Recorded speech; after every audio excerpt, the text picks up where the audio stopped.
আসসালামু আলাইকুম।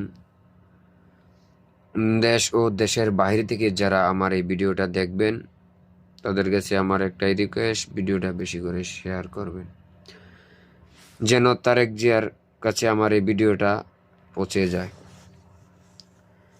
আমাদের দেশের যে এখন পরিস্থিতি, তার ভিতরে এখন খুব সংকটনীয় অবস্থা দিয়ে দেশ যাচ্ছে, বিশেষ করে নিরাপত্তা সংকটনীয় অবস্থা দিয়ে।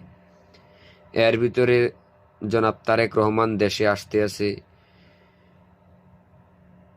বিভিন্ন গণমাধ্যমে দেখতে আছি, কেউ বলে 2 লাখ বরিশাল থেকে আসতে আছে তার নেতাকর্মী, কেউ বলে সিলেট থেকে 70,000 আসতে আছে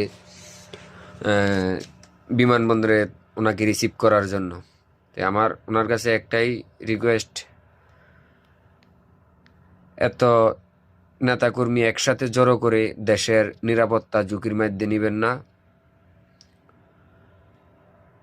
তার চেয়ে সবচেয়ে বড় কথা হলো, আমাদের প্রাণপ্রিয় নেতা ওসমান হাদি ভাই ইন্তেকাল করার পর থেকে এখনো আমরা এই ওনার শোক কেটে উঠতে পারি নাই। বাংলাদেশের 90% মানুষ এই সমস্যার মাধ্যমে দিয়ে যাচ্ছে, বা ওনাকে কেউ ভুলতে পারে নাই এখন তরি। তাই আমার একটাই রিকোয়েস্ট থাকবে ওনার কাছে, আপনি দেশে আসেন, জরুরি বিবৃতি দেন, যেন যে যার যার অবস্থান থেকে সবার বাড়ি ঘরে যেন থাকে।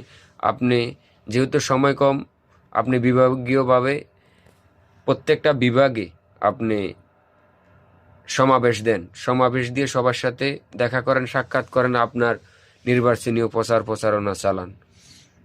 তাতে আপনারও ভালো হবে, দেশের স্বার্থে, জনগণের স্বার্থে। আপনারা তো নির্বাচন করেন বা যে রাজনীতি করেন জনগণের স্বার্থে না, তাহলে জনগণের স্বার্থে আপনি এই জিনিসটা ভেবে দেখেন। আপনি আসার পরে যদি মনে করেন নিরাপত্তাজনিত কারণে এয়ারপোর্টে সাধারণ যাত্রী যারা, তারা কিন্তু ভোগান্তিতে হবে, বা রাস্তাঘাটে চলাফেরার ক্ষেত্রে যানজট সৃষ্টি হবে, একজন রুগী হসপিটালে যাইতে কষ্ট হবে, সাধারণ মানুষের সবচেয়ে বড় কথা কষ্ট হবে। সেদিক চিন্তা ভাবনা বিবেচনা করে আপনি জরুরি বিবৃতি দেন অতি শীঘ্রই।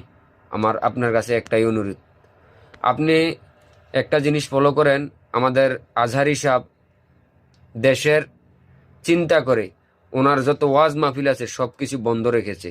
তাই আপনার কাছে আমার একটাই অনুরোধ, আপনি জরুরি বিবৃতি